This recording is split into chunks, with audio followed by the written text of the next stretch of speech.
que muchos cayeran en cartera vencida.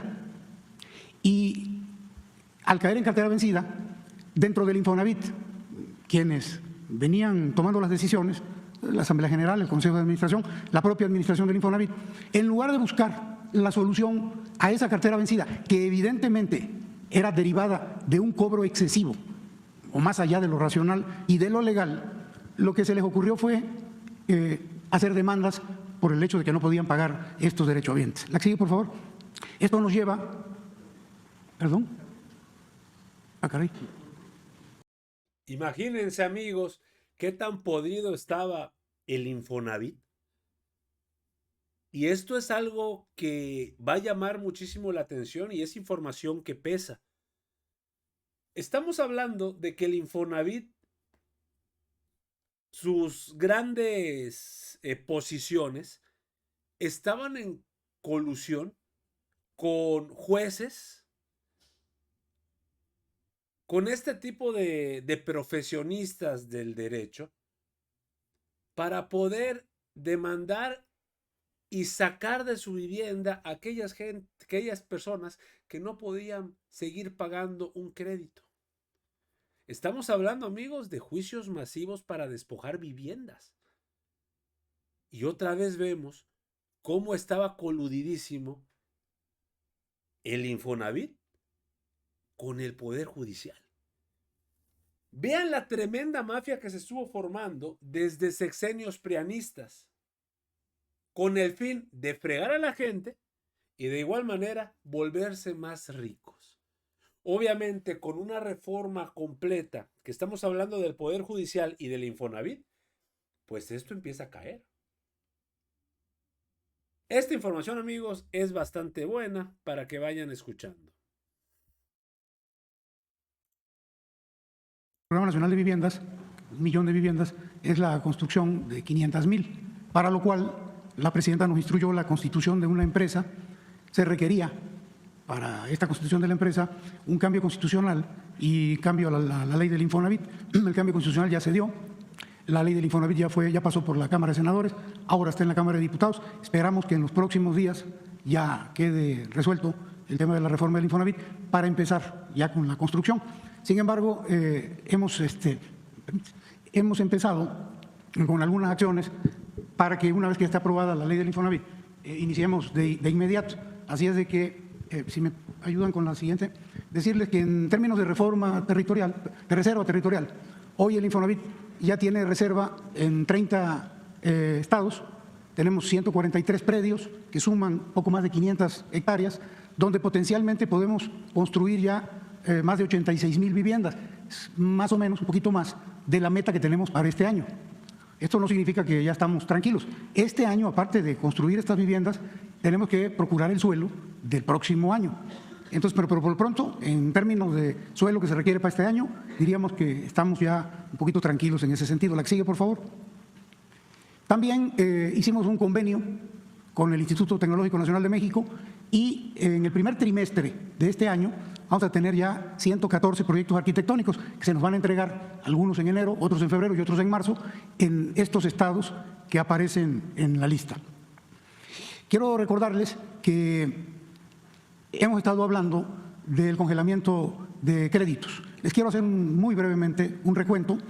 El Infonavit tiene 6.2 millones de créditos otorgados en su cartera, de los cuales 4 millones tienen la característica de que aunque el derechohabiente pague sus intereses y su aportación de capital, estos créditos suben, son 4 millones, casi 2 de cada 3 créditos otorgados por el Infonavit.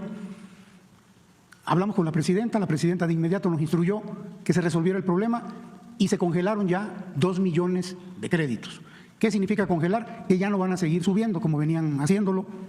Y no solamente eso, la vez pasada les informamos que adicionalmente al congelamiento de estos 2 millones de créditos íbamos a dar beneficios en el sentido de bajas de tasas de interés, bajas de mensualidad y bajas en los saldos.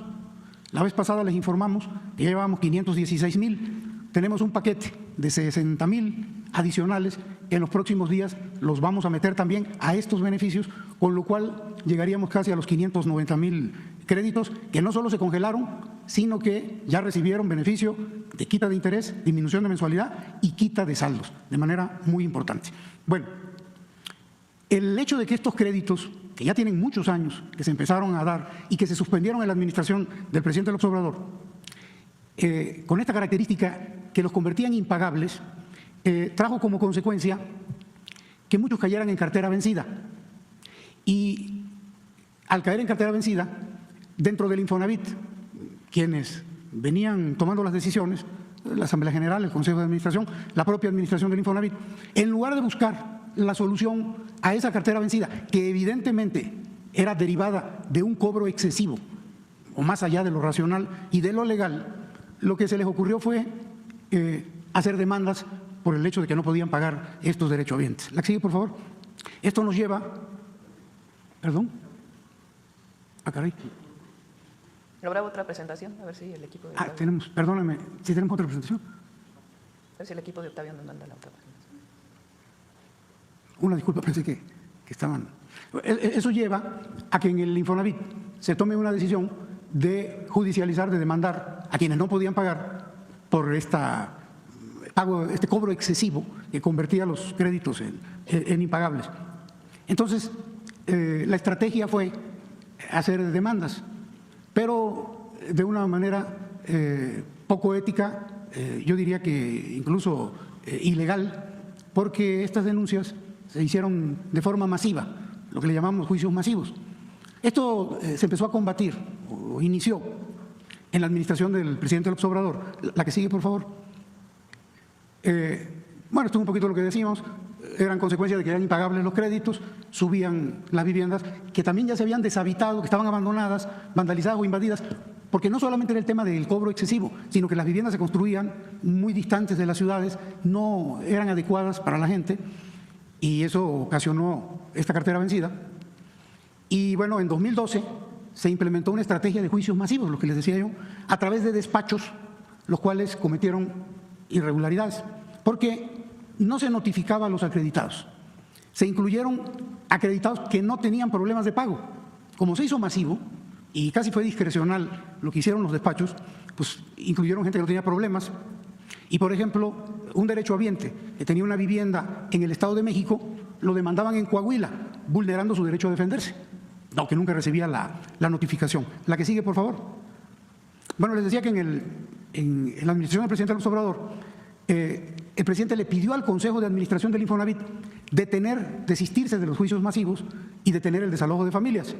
Entonces, en 2020, el Infonavit, la administración pasada, presentó una denuncia penal en el estado de Nayarit contra despachos de abogados, contra funcionarios del Poder Judicial y local y contra notarios, porque se afectaron 62,000 acreditados de todo el país. Esto es muy importante que se entienda, porque en Nayarit 17,700 derechohabientes no eran de Nayarit, eran de Chihuahua, tenían su vivienda en Chihuahua.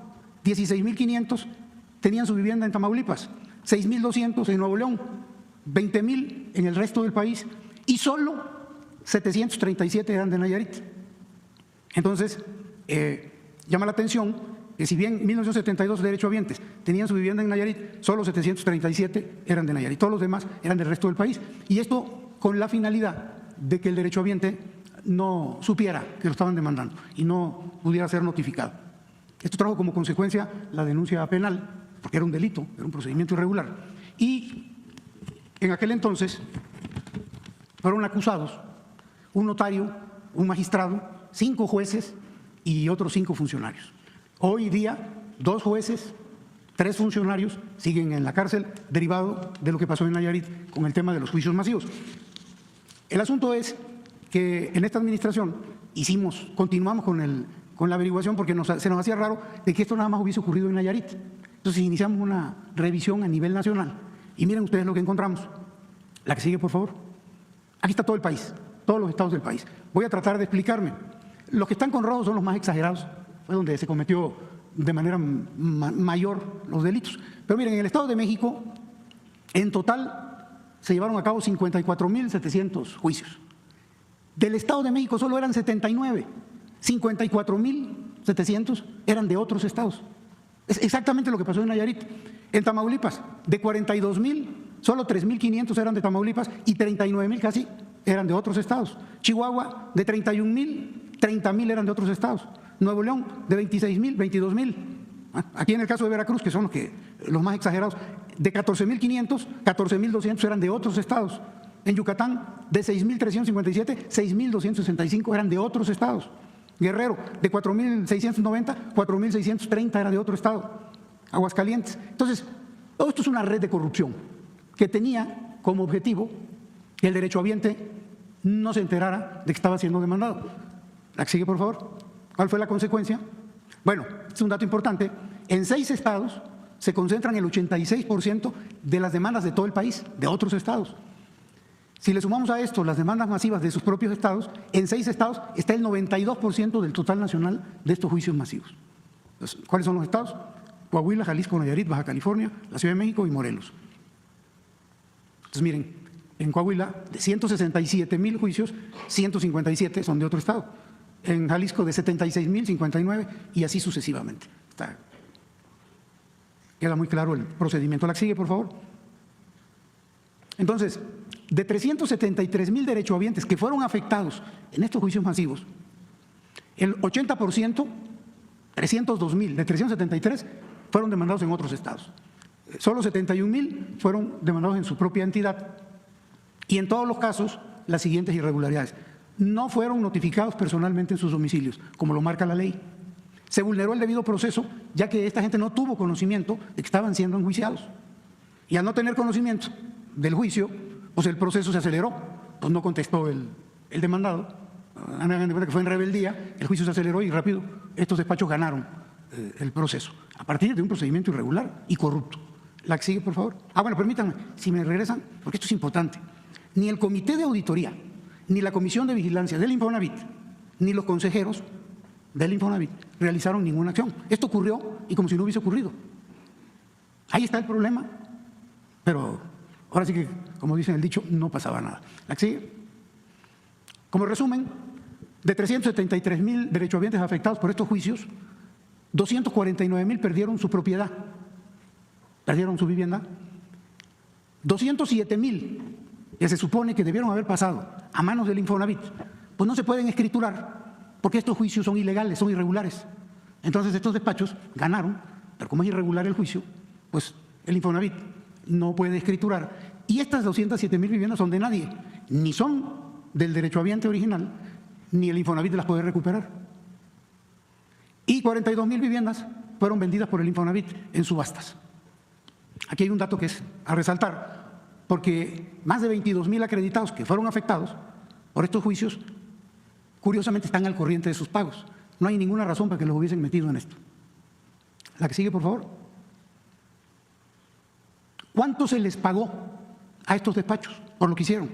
Hicieron un trabajo mal hecho, corrupción, irregularidades, pero sin embargo se les pagó dentro del Infonavit a lo largo de los años, 10 años, 8 años, el equivalente a pesos ya indexados al día de hoy, de 29,000 millones de pesos. Y nada más para tener una idea de lo que significan 29,000 millones de pesos, pues la pensión para el bienestar para personas con discapacidad permanente, ese programa vale menos, 28,000 millones.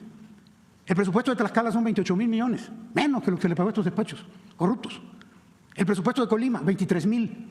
Beca Universidad de Educación para la Educación Básica Rita Cetina, 22,000 millones. El presupuesto del Infonavit en un año, 17,000 millones. Se le pagó a estos señores más de lo que el Infonavit eroga en un año. El programa de entrega de fertilizantes vale 17,500 millones. Pensión para mujeres del bienestar, 14,700. Esto es para comparar, para dimensionar, más que para comparar, el monto de dinero que se llevaron estos despachos de delincuentes. La que sigue, por favor. Estas son las empresas, estos son los despachos. Esta es la que más dinero recibió, este despacho. Y esta de aquí, que recibió una cantidad muy importante y la tenemos marcada con rojo por lo siguiente. Bueno, pero permítanme decirles algo también. Estas cantidades son la cantidad que se les pagó. A más de 2,000 millones, más de 1,900, 786. Pero al día de hoy, la mayor parte de estos despachos siguen teniendo contratos vigentes. Bueno, ya lo vamos a recortar, pero tenían contratos vigentes. La que sigue, por favor. Les hablaba de ese despacho que se llamaba Axer, que estaba con una flechita. Bueno, hubo gestiones del dirigente sindical del Infonavit, esta persona, para que se le pagaran 103 millones de pesos a este grupo que formó parte de los juicios masivos irregulares por pago de demandas a trabajadores que presentaban alguna demora. Es decir, un dirigente de trabajadores, un dirigente sindical, haciendo gestión para que le pagaran a un despacho que desalojaba de manera corrupta, irregular, a trabajadores. Aquí tenemos algunos correos que los hemos testado porque, por razones que tienen que ver con una posible demanda. Pero bueno, aquí está el nombre de la persona, dirigido a un funcionario del Infonavit, y con copia para el hijo de ese funcionario, que no sabemos si forma parte del despacho de abogados, pero por alguna razón le marcó copia. Y bueno, ¿tendrás alguna información sobre el pago a este despacho? Grupo Axer, cobranza especial, o sea, insistiendo, luego alguna otra, igual, otro correo, ¿tendrás alguna noticia? Abrazo, enviado desde mi iPhone, con copia también para el hijo. Y bueno, esto ya fue a mano, está mejor porque ya se entiende más. Fulanito, te agradecería si pudieras ayudarme para que le puedan agilizar el pago a la compañía Grupo Axer, cobranza especializada, número de proveedor fulano, pago pendiente, 62 más 41 son los 103, y muchas gracias, y la firma, ¿no? Que también está atestada. Pero para que vayan ustedes viendo cómo hay la colusión. La que sigue, por favor. Ese Grupo Axer, que nos estamos refiriendo, tiene una oficina en el puerto de Veracruz. Y hay una derechohabiente pues, que estaba demandada y que quería ver cómo resolvía su problema con este despacho, porque ya el expediente estaba con ellos. Llegó y tomó una foto, porque resulta que la oficina del Grupo Axer en Veracruz está en venta. Entonces la señora pues, le movió la manija de la puerta y la puerta estaba abierta y pudo entrar. Y si podemos poner este video, que es donde la señora entra y toma un video de lo que adentro. Vine al Grupo Axer a revisar mi Infonavit para poder liquidar si se puede, pero encuentro que todo está abandonado, ya no sé a dónde dirigirme. Y les estoy grabando para que Infonavit me pueda decir qué puedo hacer o a dónde me dirijo, porque ya no son localizables. Ya no hay nadie, está todo abandonado, todo tirado. Cajones y gavetas abiertas, no hay despacho. Todos expedientes. Esto es grave porque pues, la oficina se está vendiendo, está abandonada, los expedientes están en el suelo, están arrumbados, no tenemos constancia de cuántos expedientes se les entregaron a estos despachos, no tenemos constancia de que nos los hayan devuelto, y bueno, al ver esto así, pues evidentemente genera preocupación, ¿no? La que sigue, por favor. Y cierro con esta parte que es importante. El presidente López Obrador instruyó al Infonavit que se detuvieran los juicios masivos, pero 9 despachos simularon juicios individuales, que esos no estaban prohibidos, pero siguieron con la estrategia de los juicios masivos en la Ciudad de México, aquí, afectando aproximadamente o pretendiendo afectar aproximadamente a 63,000 derechohabientes. Pero fíjense qué interesante y qué preocupante y qué grave, porque todos estos 63,000 juicios fueron tramitados en el juzgado 60 civil de la Ciudad de México en un promedio de más de 4,000 por mes. Fíjense en este dato. Hay 75 juzgados civiles del Tribunal Superior de Justicia de la Ciudad de México y estos admitieron a trámite en 2022 12,600, los 75, a razón de 14 por mes. Estos fueron uno solo a razón de 4,000 al mes. Pero viene otro dato interesante también, la que sigue. De los 63,000 acreditados demandados en el juzgado 60 de la Ciudad de México, solo el 4% son de la Ciudad de México. Por ejemplo, de Puebla hay 6,500, del Estado de México 6,300, de Tamaulipas casi 6,000, de Sonora 3,800 y de otros estados 37,000. Pero de la Ciudad de México solo el 4%, el 96% de otros estados. Y con una rapidez increíble, ¿no? Sobre todo tomando en cuenta los números que les presentaba de los otros 75. En esta administración, en noviembre del 2024, alcanzamos a detener este proceso, evitando afectarse a más de 63,000 familias, lo que no quita la intención y toda la documentación que tenemos con relación a lo que pretendían hacer estos despachos. La que sigue, por favor. Estos son los despachos que llevaron a juicios en el juzgado 60 aquí están los nombres, y resalta Desnor. ¿Y por qué resalta? Porque este despacho de abogados tiene un representante legal que actualmente es comisionado de vigilancia del Infonavit, propuesto por la Coparmex, que andan ahorita un poquito molestos, porque va a haber el cambio de ley del Infonavit, porque quieren cuidar el dinero. Bueno, pues le informo a los de la Coparmex que el representante legal de este despacho que estaba haciendo este acto de corrupción lo propusieron ellos y es miembro fundador, aparte de que es comisionado de vigilancia del Infonavit, propuesto por la Coparmex, es miembro fundador de una constructora que se llama Automatic Development, que tiene proyectos autorizados por el Consejo de Administración del Infonavit para construir vivienda para el Infonavit. Pareciera conflicto de interés.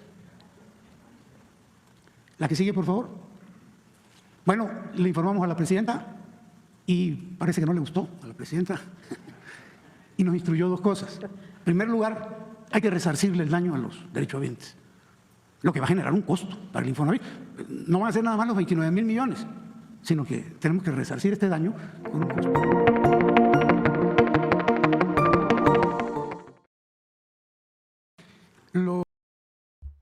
Imagínense el grado de colusión, pero no solamente el grado de colusión, Ya sino el 114 impacto proyectos que se arquitectónicos tuvo, amigos, que se nos van directamente a las familias mexicanas.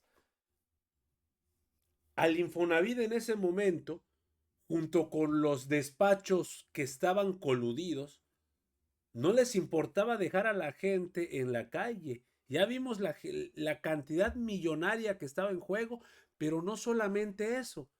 No es solo hablar de ese dinero, sino esas denuncias y demandas que se realizaban fuera del estado donde estaba el inquilino, por así decir, para que no se enterara. Pero obviamente por eso se empezaron a pegar de gritos.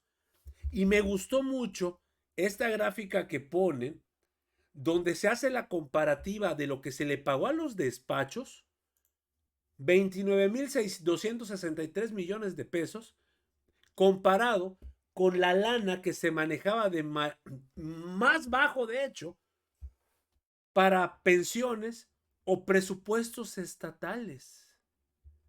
Imagínense, así de grave estaba el Infonavit. Tremendas declaraciones, amigos, y créanme, los prianistas ahorita están pegando de gritos. Amigos, hasta aquí la información al momento. Espero que haya sido de tu agrado. Si te gusta este contenido y te gustan estos videos, por favor apóyanos suscribiéndote y regalándonos ese poderosísimo like. Yo soy Pedro para Radar Informa y te agradezco el tiempo que me regalaste para ver este video y nos estamos viendo en una nueva transmisión. Recuerden, amigos, seguimos evolucionando junto a la 4T. Que sigas teniendo un excelente día.